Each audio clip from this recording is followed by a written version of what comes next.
At an estimated 160 years of age, Dhaqabo Ebba, a retired farmer and well-known community elder from the Oromia region in Ethiopia, could be the oldest living person ever.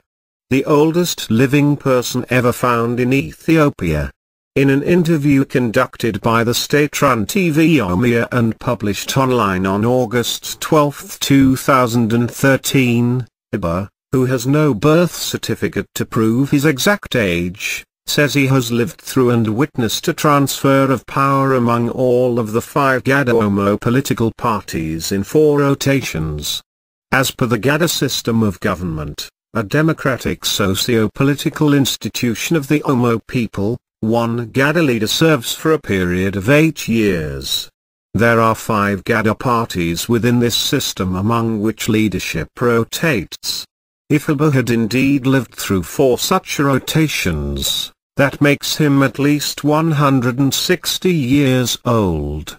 The average life expectancy in Ethiopia is 60 years, according to the CIA's World Factbook. It would be impossible to establish Ebba's age as birth takes place at home in rural Ethiopia, and the majority of Ethiopians still do not own birth certificates.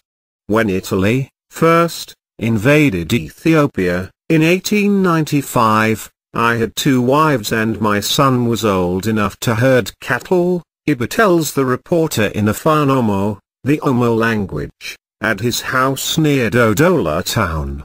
There are no living witnesses to corroborate his story. Not even one of my peers is alive today, says Ebba.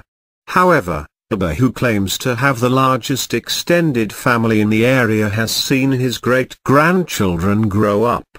And he is by far the oldest known person in the area. Ebba lives in a 1-room house constructed by tightly woven bamboo poles which are intricately fastened together. Its corrugated metal roof, clinched together with nails, covers a cleanly swept dirt floor where Ebba and neighbors were huddled together for the interview. According to Guinness World Records, Jean Carment of France, who died in 1997 at 122 years and 164 days, is the oldest person with a verified age. Earlier this month, the Associated Press reported, Bolivia's Carmelo Flores could be the world's oldest man at 123 years. Ebba's story, the oldest living person ever found in Ethiopia. If true, Ebba's story may change that. Born sometime in the 1850s, had there been better communications, Ebba would remember the Berlin Conference of 1884 that set the stage for European colonization of Africa.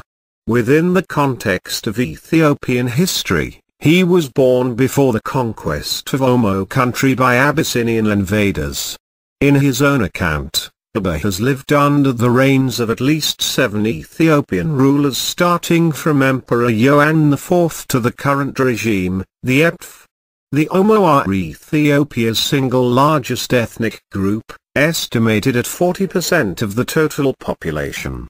Largely marginalized, they fought against all 7 rulers that Ebba has outlived during Ethiopia's imperial expansion to the south from its northern highlands.